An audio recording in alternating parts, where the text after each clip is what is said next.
Mm.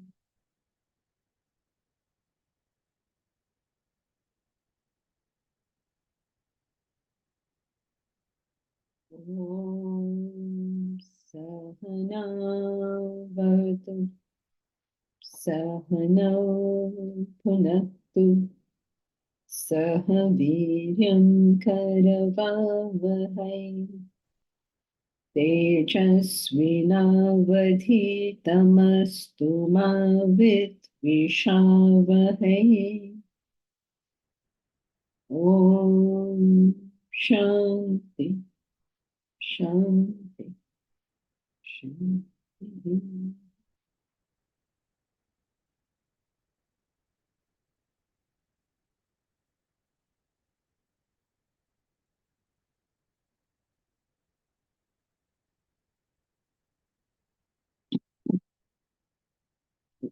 Bharat. If attachment is defined as indiscriminate flow of thought, what do we mean when we say to detach from the lower, get attached to the higher? Is it that is it that the higher attachment is promoted by the intellect? Good question. When we say to detach from the higher, you have to detach from the lower, you have to attach to the higher. There is a little punning on that word.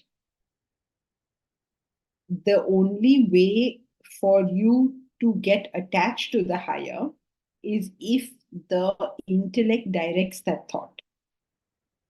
Otherwise, it's not possible. So when you're saying get attached to the higher, you're referring to effort. Mind makes no effort. So it cannot be indiscriminate.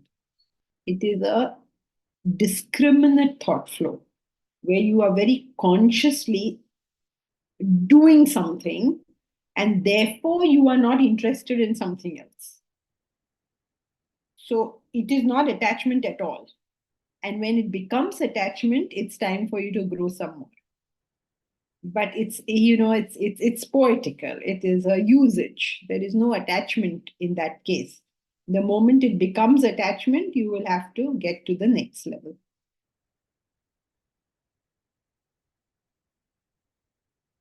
Okay. Anyone else has anything else? Janki ji, Hmm. something that we had partially discussed last time also and the previous one. This is about understanding. You had said that if it in the same note that if it is understanding, it cannot be mind related. It has to be something to do with the intellect only, right? This always creates a bit of confusion. When you are trying to understand, Yeah. it is the intellect. To have understood means it is the mind. To have understood means it is the okay, because then the mind is cooperating. Have you truly understood? That's what you mean? Because Okay. if your intellect has comprehended, how do you know your intellect has comprehended? Your mind behaves in a different way. Yeah, because knowledge, which means understanding, is when there is behavior, right? And behavior will only happen when the mind is cooperating, right? Yeah, And I therefore, think but behavior happens when the mind is cooperating, when it's genuine. You can control your mind from not wanting something or not doing something, but then you're not your genuine self. You're still struggling to be higher. But once you have attained the higher, you're not doing any struggle. The mind has changed. yeah, yeah, yeah, So that what is happening is at two different stages. Stage one, you're struggling to understand. The mind is off in a different direction. So even though it's off, you are controlling and making your body act according to what you think is correct. yeah, This is stage one. Stage two is You have thought, you have practiced, you have done everything. That knowledge has become you. Yeah. Now the mind and intellect are aligned. And body as well. All your actions Yeah. are instinctively like that. You are not trying to do that. You just, Right. you are that. It's effortless and seamless. Yes. Got that. Okay. So going back to stage one, when you are struggling, we said then that time it's the intellect which is active, which is trying to understand. How would you place the example where the mind actually tricks the intellect, a la the pond, where the mind actually, would you call that still intellect which got contaminated with the mind, or would it be mind actually acting through the root of intellect? What would it be? Yes, it is contaminated in the sense that the intellect is like not very awake. It's barely awake. And so what the mind does is the mind says, I want this. Intellect, you have to tell me how to justify this. So the intellect, which is barely awake, just does whatever the mind is telling it because it is wrong, as it were. So such an action, would you call this intellect driven, but intellect with asterisk, contaminated? Or would you call it mind driven? Mind driven. Mind driven. Okay. Because effectively it is a mind which has tricked this thing. In which case, this understanding which made the chick, act in a certain way was actually mind driven and not intellect driven, right? All your actions are understanding driven in the sense that your mind has now figured that this is where you're getting happiness from, so it will force you in that direction. You're always acting according to your understanding only, but the understanding which you've digested, which means the mind.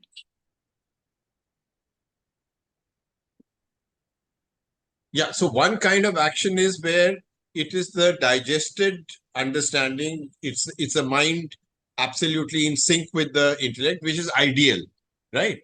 Which is the ideal situation. No, not at all. Because if when you're in that situation, there's no growth. Ideal is mind has to be below intellect. Because that means now you're in a situation of growth.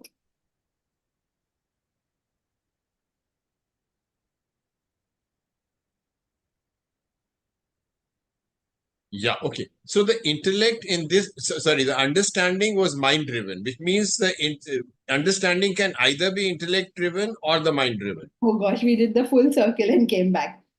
What is understood means mind is like that. Okay. So that what you've understood is what you're doing. This is what your mind you've made now. You've understood that this is a source of joy, so you will chase it. Even if it is wrong, even if yeah. If you think there's happiness somewhere, you will chase that thing. It is instinctive, it is normal, it is what you do. Any animal will do it, anybody will do it. Yeah. And that understanding of whether it is true happiness or whether it's kind of happiness which is really in your benefit, etc., that can vary. But yeah, okay. So in this case, the chick was convinced the happiness was coming from getting into the water like the ducks. Yeah, okay, thank you. Okay, anyone else has any question? Yes, Janki ji, I would like to ask something. As a parenting coach, I'm asking this question, like how to inculcate spirituality in children, whether doing religious rituals, prayers, that should be the means in the beginning. Is it okay to teach that? And along with that, that question also comes whether when to show them a form, like this is God, and when to tell them God is formless.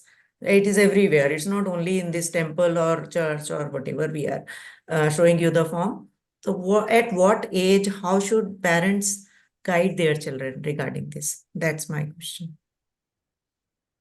Well, it all depends on the child and what is the age. At younger age, the child is almost fully mind. At that stage, you teach the child, you tell stories, you teach rituals, you give them stuff to memorize, it make them learn shlokas and all. It will be very good for their memory. So younger children, you go with everything mind related. Okay. Religion, is it okay to introduce religion that we belong to Hinduism and there is somebody called Muslim and all? So is it okay to tell them about different religions? Depends on how you tell them. If you tell them we are Hindus and we are the best, then that's No, not no, good. not like that. Uh-huh. But as long as they say yes, we are Hindus, that's a matter of fact.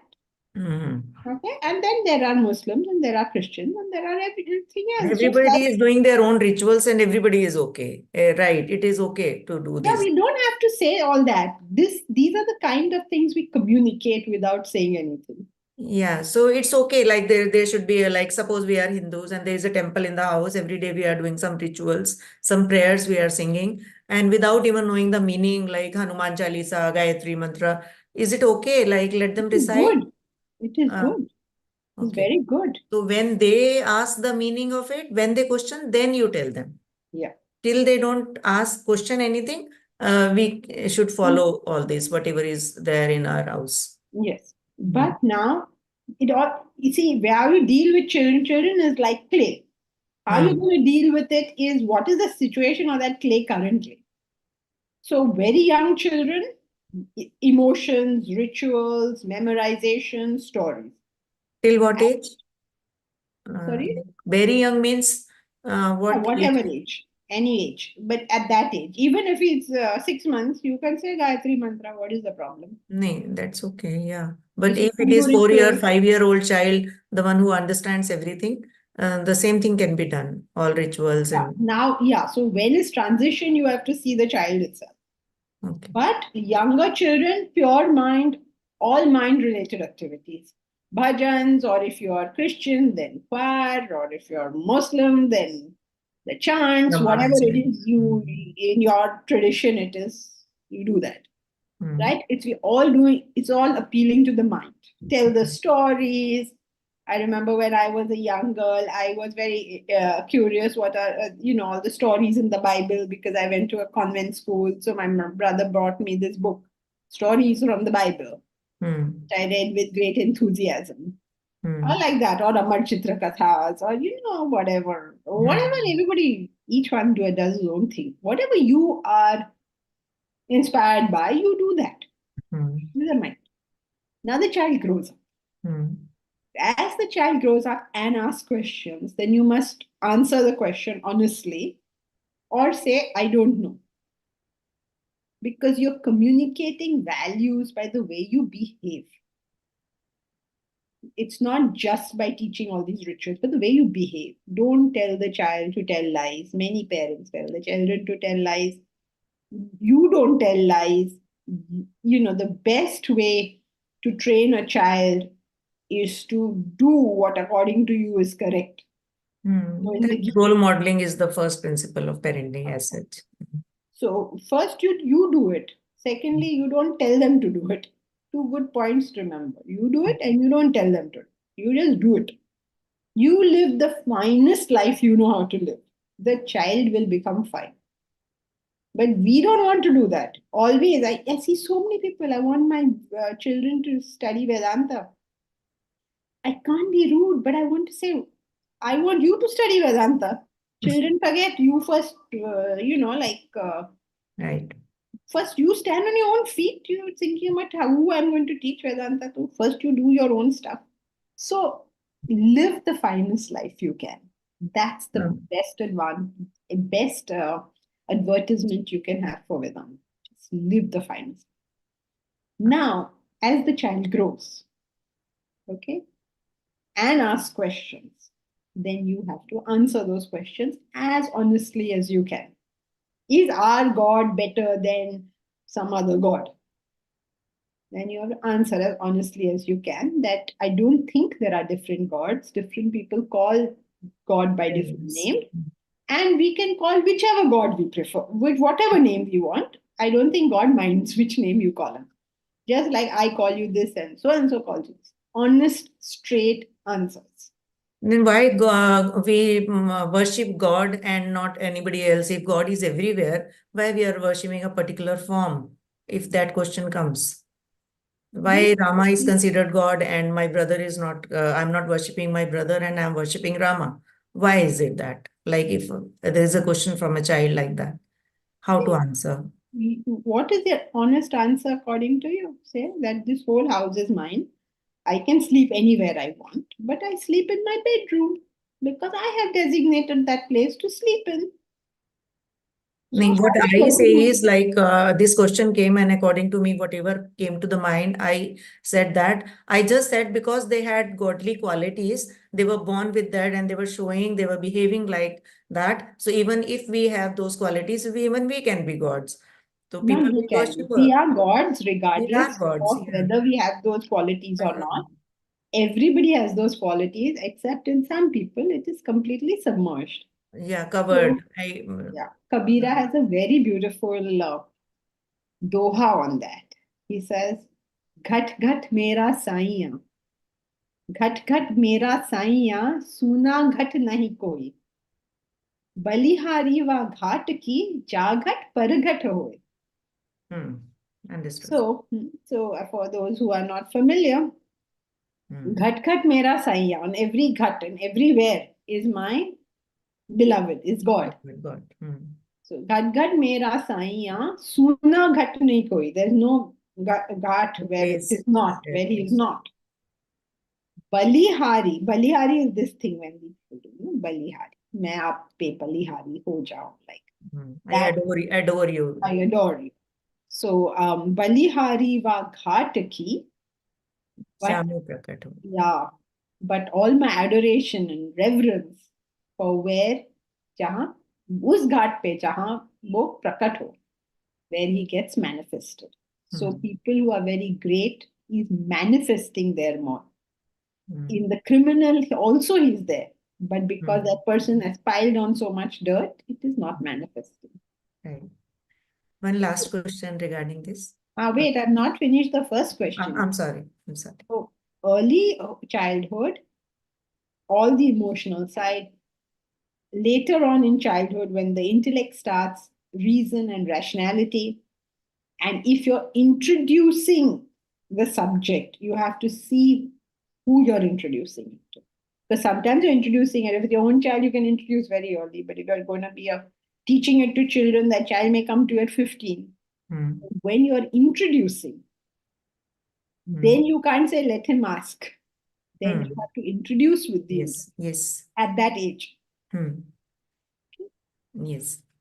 One thing is like which came to the mind, like if I take it for myself, I was never into rituals and all because my parents never followed all that. They were into some Radha Swami satsang and there was no temple in the house. When I got married, there was a temple. Everybody was doing puja and all rituals, but I was never into it, so I never did it. So in the same way, I couldn't introduce it to my children also. My husband did a little bit of that, but they have seen me not doing all that and not getting interested because I was already interested. I before it came to rituals, I already got into that Gyan yoga or something, and then I started understanding that rituals were not my cup of tea. So, if there is a parent like me, how do I introduce rituals and prayers and puja? I have not done it, so anything wrong in that? Not at all. You do what is authentic to you. You're going to Yeah. bring up a child to be authentic. So you be authentic. Hmm. So if according to what, but you have to find some other thing. Maybe you like stories. Maybe you like, I don't know. You Hmm. do what is authentic to you. Let your husband do what is authentic to him. When Hmm. the child grows up, the child will He'll do understand. whatever, The child will he will do understand. whatever is authentic to him Right. or her. Hmm. So we don't have to overthink this. You Hmm. just live the most authentic life you can. Hmm. And Well, let the dice fall where they It's may. okay. Like even if the rituals are being followed, okay. If they are not being followed, it's okay. Ultimately, it boils down to who you are and how Yeah, you're and behaving. make a big fuss which religion they are from, but nobody's following any religion, unfortunately. If Right. anybody follows The their own essence religion, of it, they are not following. They are just following the outward rituals and all. And but true meaning is getting lost somewhere, maybe. It's the thing. Yeah. Yeah. Thank you. Thank you so much. right. So where were we in the text? Let's see. We were studying about thoughtlessness, right?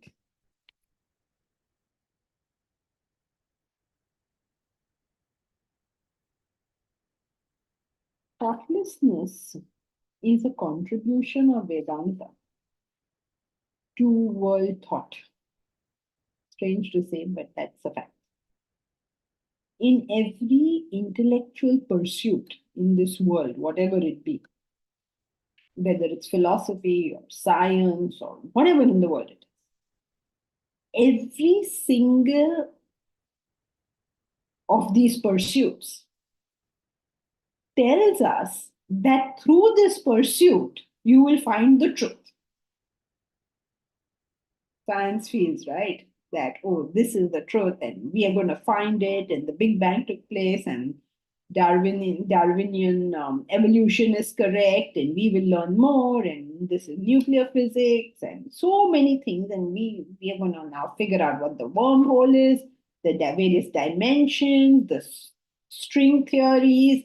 We feel every intellectual subject, whether it is science or it is philosophy. Even all the philosophies say that, okay, you go down the street and you will understand what is true. Think you'll understand what is true. Vedanta is unique insofar as it says use the intellect. Think about it. But the culmination of this is not to be found in the intellect. The culmination of this is beyond the intellect. The only subject that says. And one important method by which it says so is the Chandra Shakha Nyaya.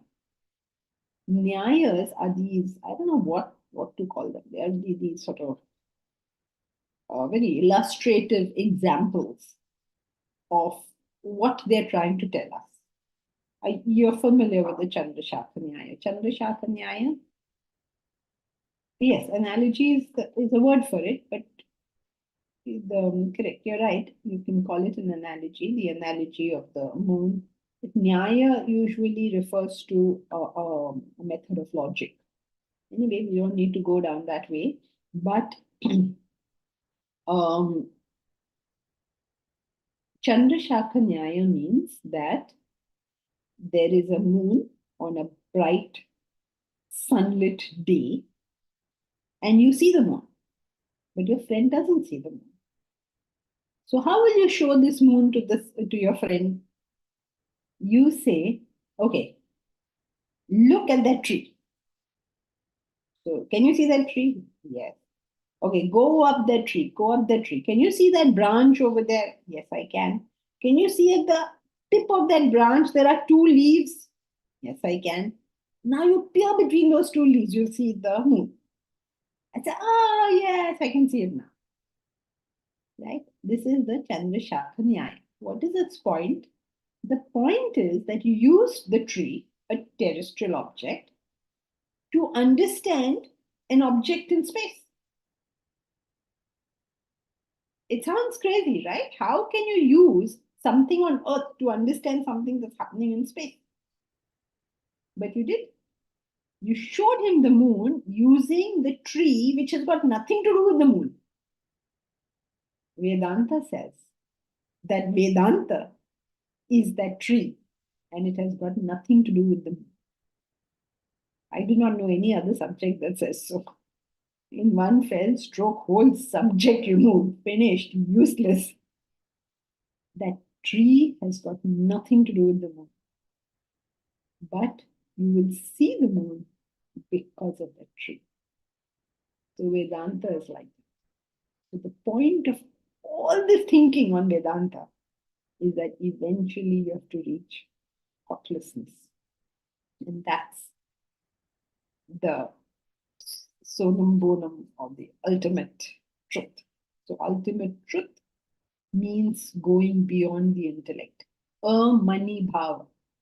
Man, mind, meaning thoughts. Mani bhava. You've gone beyond thoughts, beyond the mind and intellect. And that is the ultimate truth. Now you guys don't fake it, please. Don't say, oh, I am so thoughtless. Not this thoughtless. I'm thoughtless for half the day. No, not that thoughtless. But the final truth, realization. All right? So, where were we?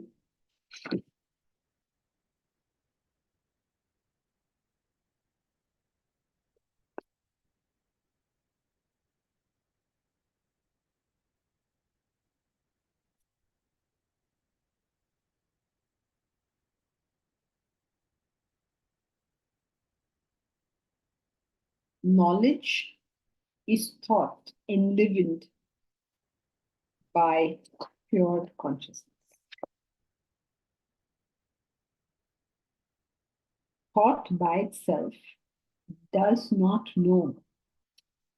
Isn't that a wonderful idea? Thought by itself does not know. To think this idea that a thought does not know anything. They say, how is that even possible? Right? Everything you know is because of your thought. If your thought wasn't there, you wouldn't know it. Thought by itself does not know. Consciousness by itself does not know. The self doesn't know anything. But when the two combine, there is knowledge. There is the feeling, I know. Just as the bulb has no light, electricity has no light. If you bring a bulb, there's no light in it, right? If there's electricity, is there light? No. But when the two combine, there is light. When pure consciousness enlivens the thought, the combination is I know, what we call knowledge. Every being experiences knowledge. Another important concept from Vedanta is Vedanta doesn't distinguish between knowledge like that. The definition of knowledge is thought plus consciousness. That is its definition. It does not bother to say whether what you know is correct or false. It doesn't even go down that street. Every being experiences knowledge. A worm crawling on the ground knows its food. A monkey knows its mate. Plants are now considered to know sunlight. You cannot know anything without thought. And if there is a thought, you know. In this definition of knowledge, no differences are drawn as to whether the knowledge is true or false, correct or wrong. It simply talks of the I know without discrimination. So any thought illumined by pure consciousness is knowledge. I'll give you a minute to digest that.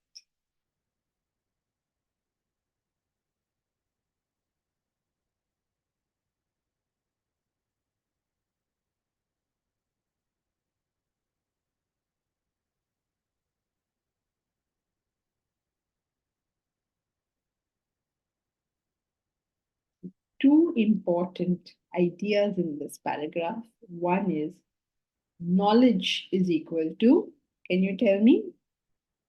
Knowledge is Pure equal to consciousness plus thought. pure consciousness plus thought. Therefore, every being has knowledge.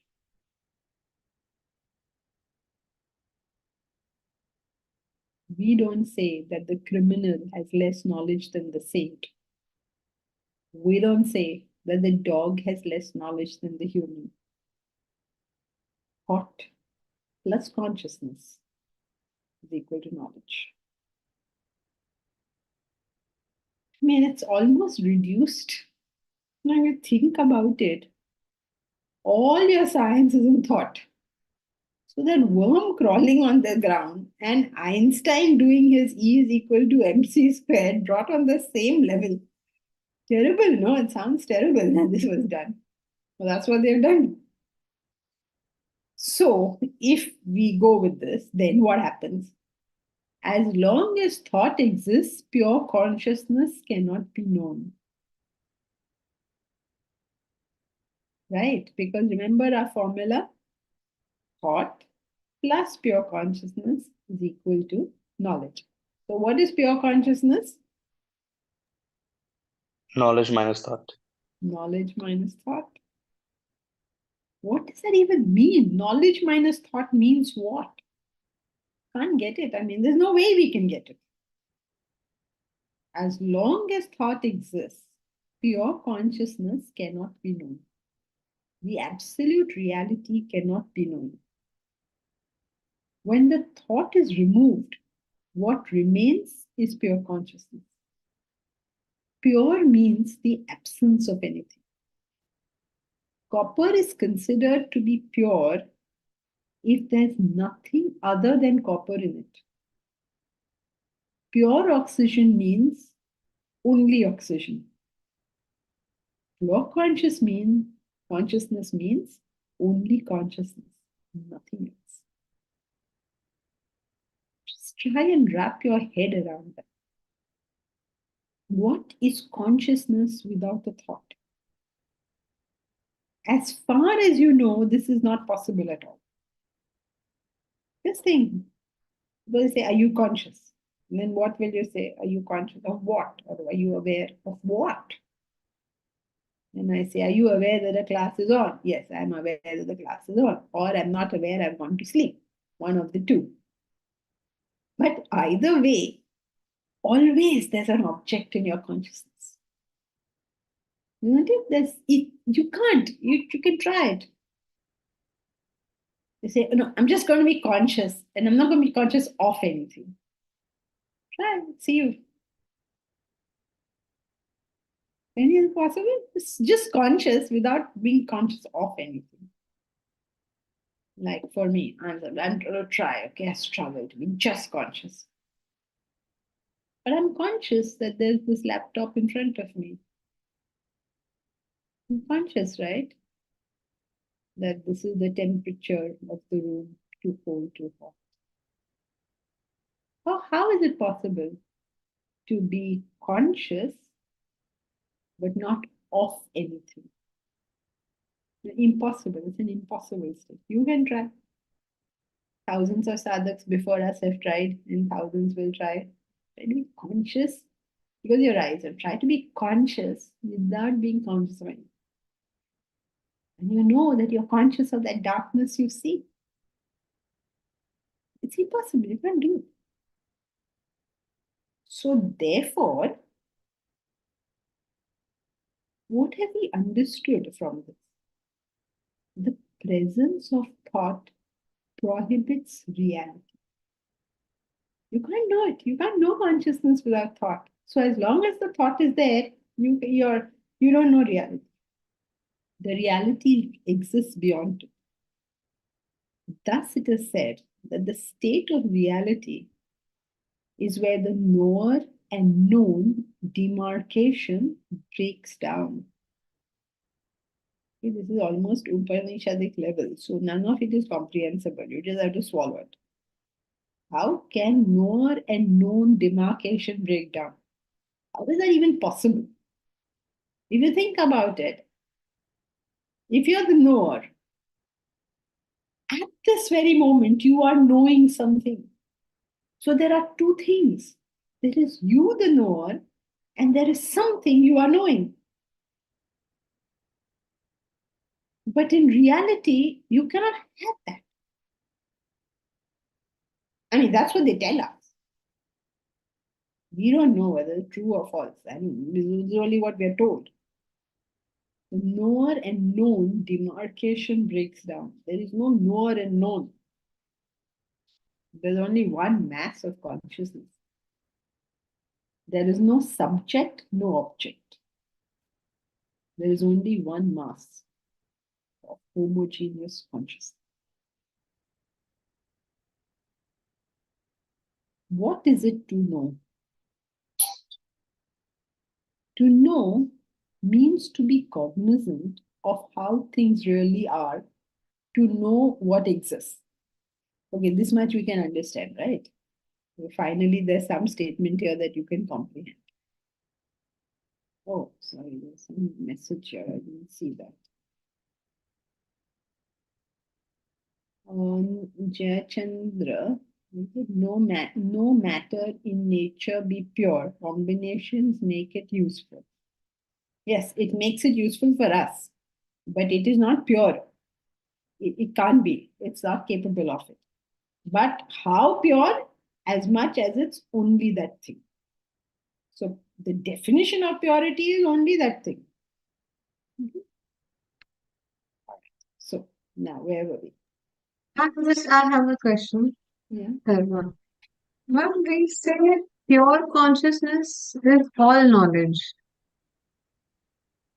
So, when we say independently consciousness and independently objects, we cannot, independently they cannot know. So, if only consciousness remains, how is it called all knowledge? Because now there is nothing besides itself. There is no object. There is only one thing. Hmm. It is that thing. So it knows everything in that sense. But it doesn't know everything because there is nothing for it to know. That's if lower known demarcation breaks down. And don't struggle, Taruna. None of this is Hmm. comprehensible. Don't Hmm. struggle. It's very difficult. You can't wrap your head around it. Because we're now talking about what happens when there are no thoughts. So you can't use Hmm. your thoughts to figure that out. You have to just gulp it. Hmm. Whatever, what can we do? They say so, so we say, अच्छा ठीक होगा, मुझे क्या पता. But Right. then you may say, why bother knowing? Why we bother knowing what they are saying is so that we don't misunderstand. That is the more important part. But at least we're not misunderstanding anyone. Because everyone has a view of God, and then they're all going about fighting over it like fools. So at least understand that should you know God, this will be your condition. Right. So don't misunderstand. So, like Just to thinking of, remove misunderstanding, we are having this. Understanding will happen on its own. yeah, to remove misunderstanding, they are just confusing us. Because there's no way we can understand anything what they say. But this is Right. what they say. This is how they've reported it. And this is only Vedanta saying. Nobody else says. Okay, and nobody else says it in the sense, no other text is talking about this. People have said it, but even their own followers do not say it. It's amazing if you open the Bible or you open the Quran or you open the Dhammapada, you feel that they're saying what Vedanta is saying. But their followers don't agree that they're saying what Vedanta is saying. Now what do you do? Yap pashyati sa pashyati. He who sees it, sees it. If you see it, you see it. If you don't see it, you don't see it.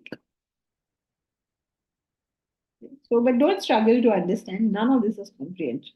Now, first sentence we've reached so far, which is comprehensible, which is what is knowledge? At least this much we can appreciate. That knowledge means that you know something for what it is. So, when you don't know it for what it is, you're ignorant about that thing.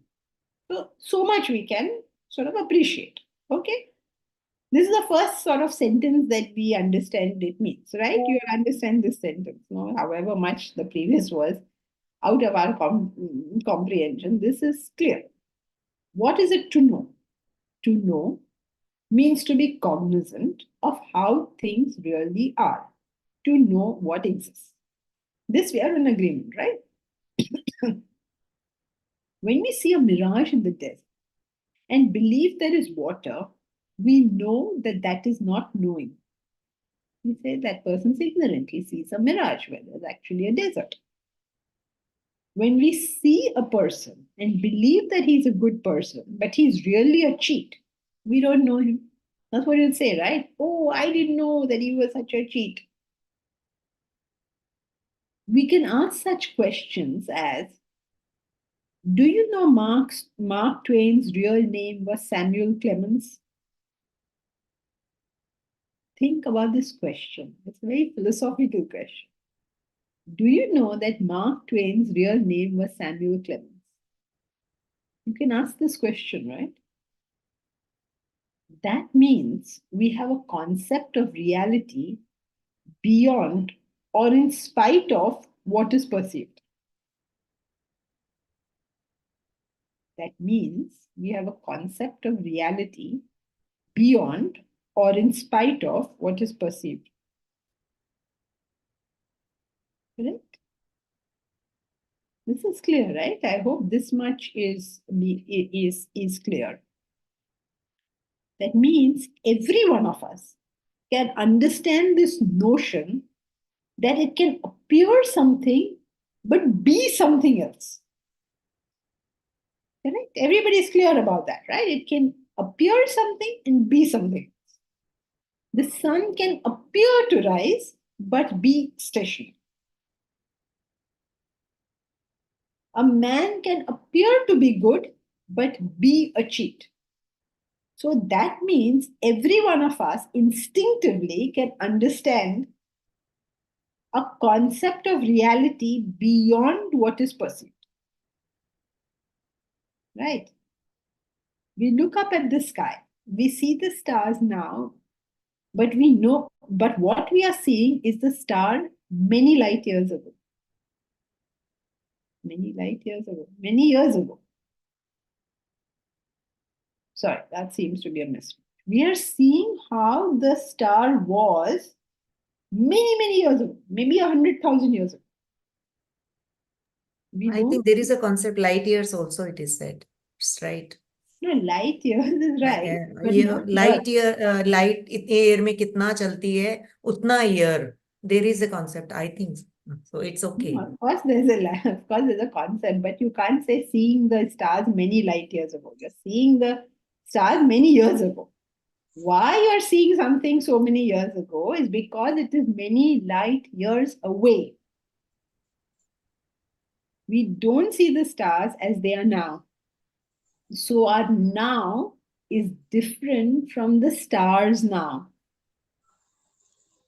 Right. So whatever light, you understand, right? That the light which the star is sending in our direction takes, let us say, 50,000 years to reach here.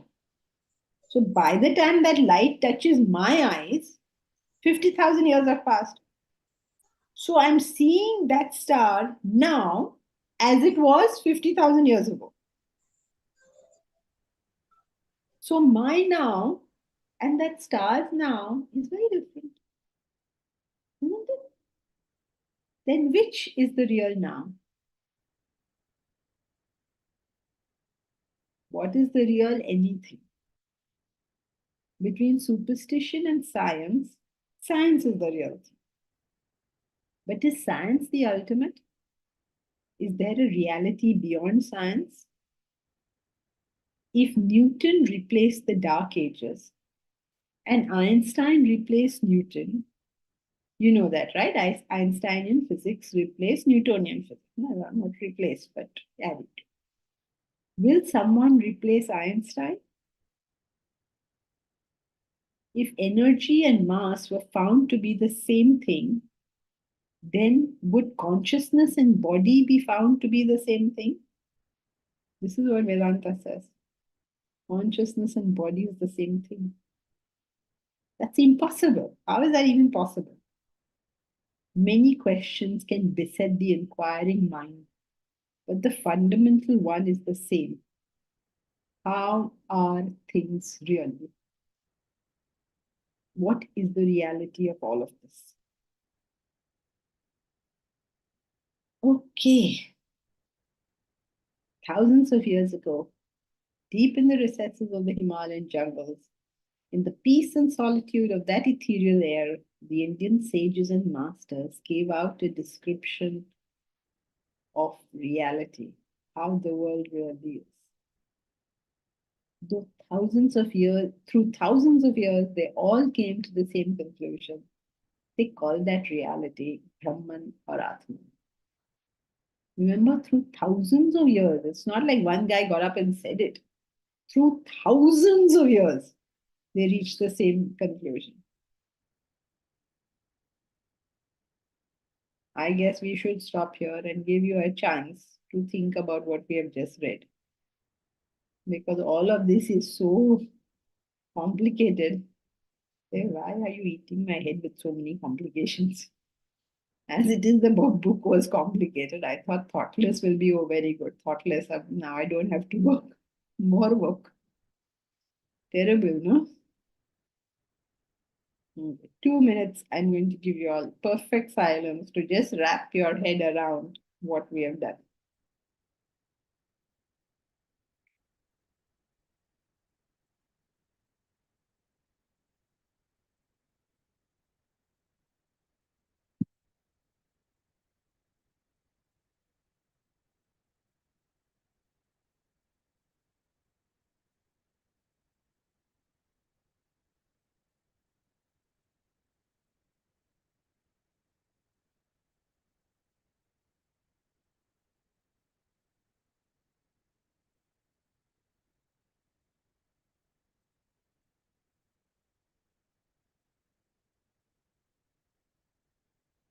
Deepak Sethi?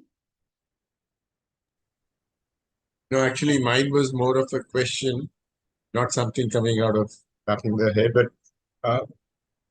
yeah, just to put that thing, you had said that the sages called that reality Brahman and Atman.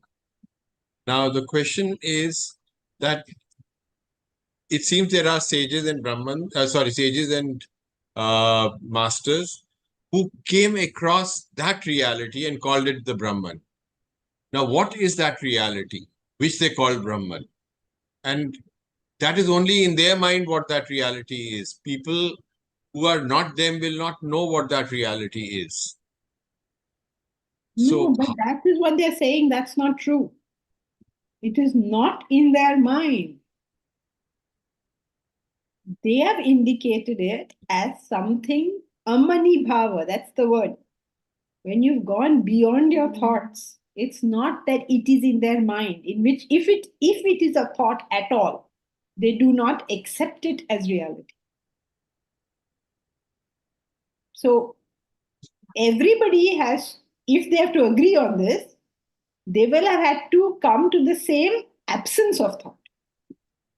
Everybody didn't come to absence of thought, but those who came to absence of thought just used the word that their predecessors used, which was Atman, because that was supposed to be the stage. And some use different names also. So it's not necessary, but widely in Vedanta, these two words are used.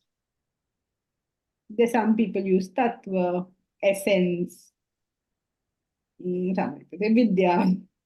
Any word they use, they themselves used to knock down. Because the moment you put a word, that means you put a thought, that means you are away from it. So if you and I have to know exactly the same thing, we both have to be without thoughts. Otherwise, to know. To know the absolute reality. So just for argument's sake, accept what they're saying. Let's say it's true. Now, suppose it is true, then the only way, if we have to accept that, the only way it will be is there is no way your thoughts and my thoughts under any circumstance are going to be exactly the same. Right? So therefore, if you know a reality, I can know a different reality. No, it is beyond thoughts. Once you say that, it becomes homogeneous. You're muted. Yeah, we have both got to reach that state of no thought to come to the same conclusion on reality. The moment you have a thought, like Spinoza and I don't know, who's the other guy? Descartes. They cannot say the same thing because they're different thoughts.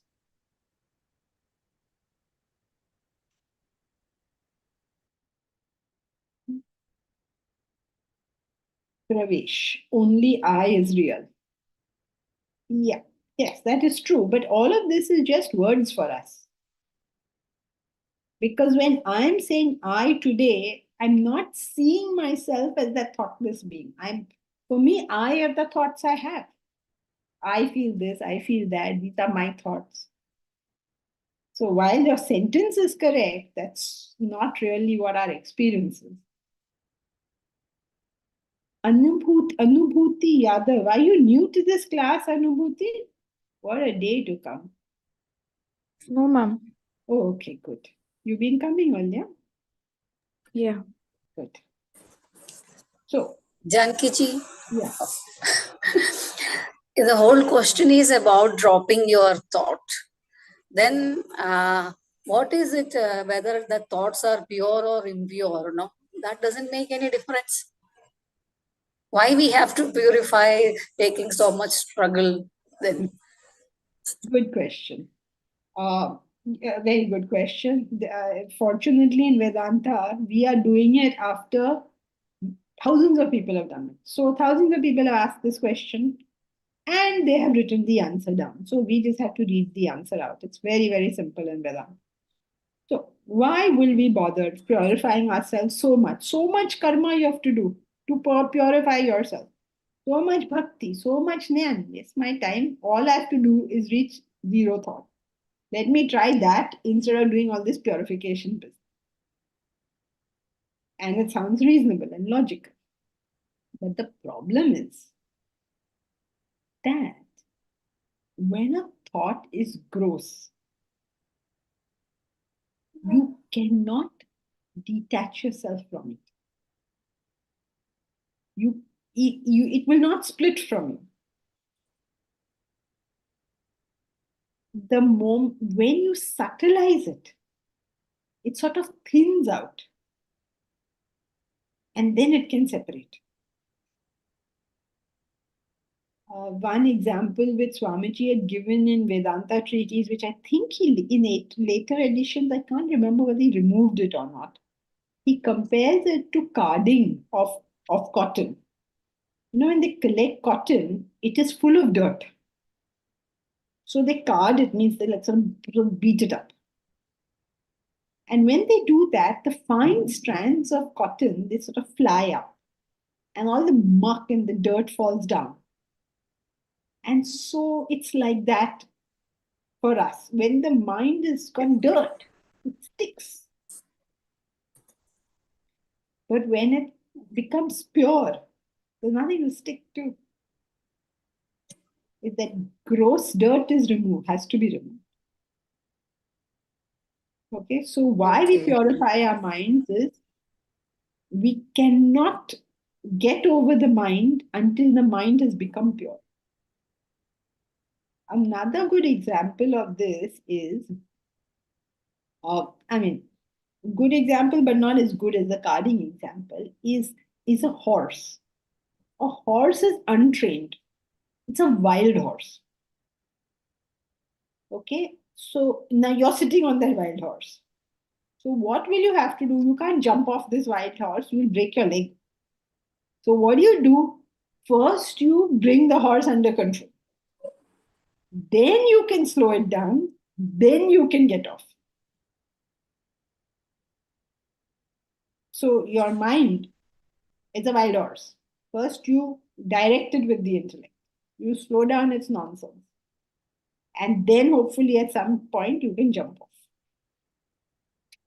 And we were drawing the triangle that, subtler, then subtlest and subtlest, and then only one thought, that triangle, gross to subtle, then Yes. only it will go beyond. Yeah, correct. That's correct. But Elsie's point is, why am I wasting time purifying my thoughts when I could have just tried to get out of the thoughts? But the So instead problem of saying purifying, we can say we are making them less and less and less, and then only one thought remains. yeah, but the point is you can't, purity is reduction. Mm. This has to be, Understood. Mm. you can't do it. Her problem is, you're going to make me reach thoughtlessness. So Mm. why don't I start thoughtlessness now instead of this? So Purification. much trouble. She has to go to residential courses. She has to do karma. So many things are prescribed for her. She's like, But oh, that is also possible. I think that is also possible. That is also that instead of purifying, you straight away go to thoughtlessness. That is not that's possible. impossible. Mm. People are all trying that. Why do you think they all sit in meditation? They say, all right, let's go straight to thoughtlessness. Nahi hoga. Some people, those who are only in Gyan Marga, right, straight from the beginning only. So they are not, that thought only is the predominant in their mind. So already in that state. Firstly, don't talk of Dhyan Marga as if it happens only in the end. Even a person who's a very negative person can be on Dhyan Marga. Yes, We that's first what I'm saying. So it is possible to simply cross.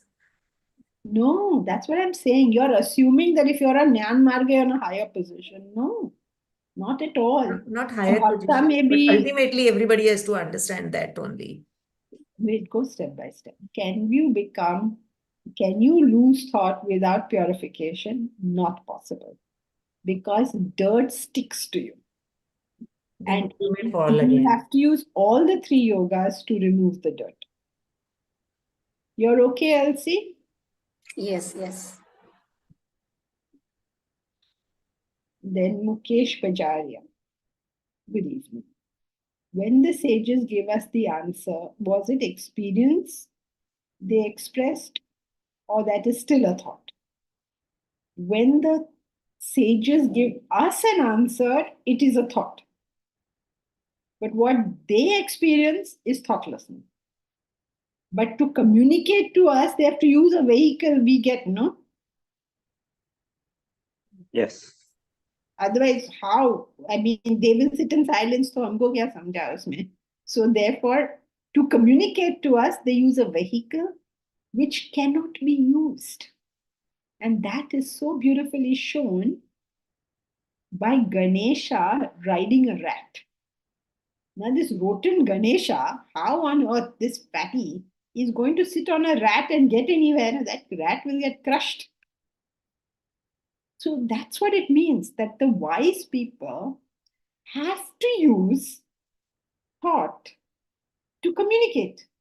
But the thought cannot carry their wisdom. So sometimes it just looks absurd what they're saying.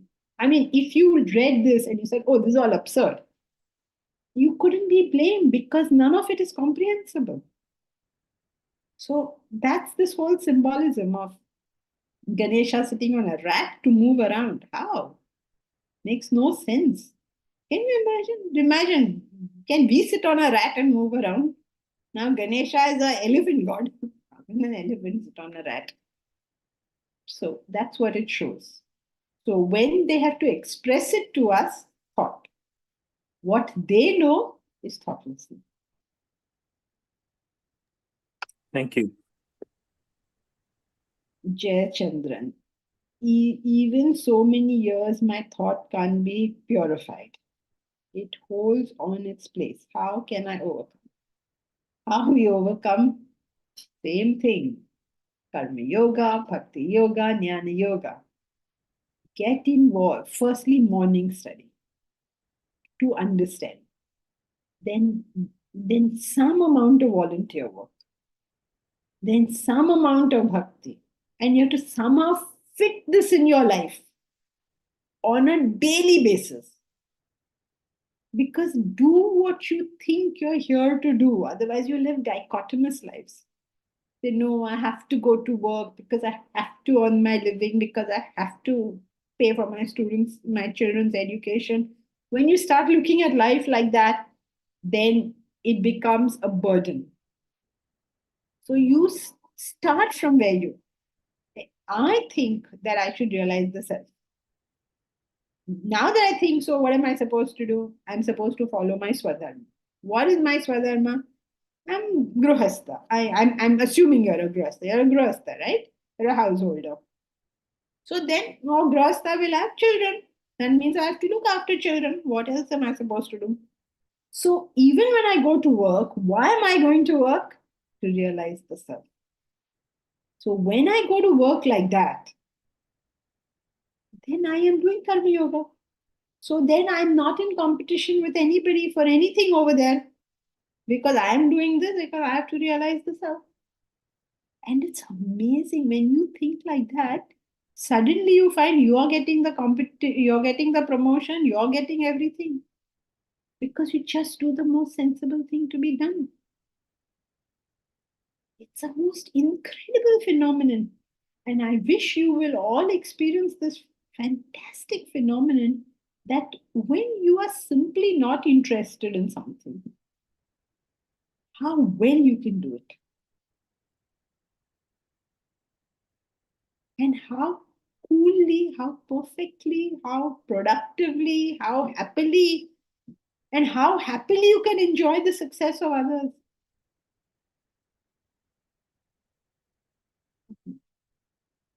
I'm sure you must have experienced it in some way or the other. We just go and play housey with a bunch of people who are very interested in playing housey. And they want to win a game which is a game of chance. It's so silly. But you're not interested. So you make it entertaining for everybody else. They enjoy, you also enjoy, because you know what you're doing. And it's so, everybody will say to you, you must come. Because you are the one who's going to keep everything sensible. You're the one who's going to keep everything cheerful. It's amazing. Thank you, Ji. Thank you, Ji. Good example, and your thoughts are encouraging us. Thank you. Yeah, I hate to tell you, it's not mine, it's Vedanta's thoughts. That's what it says. I love to take all the credit, but frankly, it's got nothing to do with me. Thank you, Ji. And you end up winning. It actually happened. Yes, you end up winning. It's the most silly thing. The less you want it, the more it comes to you. Okay, so we'll meet again tomorrow. Hari Om. Thank you. Thank you. Hariom Janki ji. Hari Om Janki. Thank you, Janki Madam. Hari Om Janki ji. Thank you. Hari Om. Thank you, ma'am. Thank you.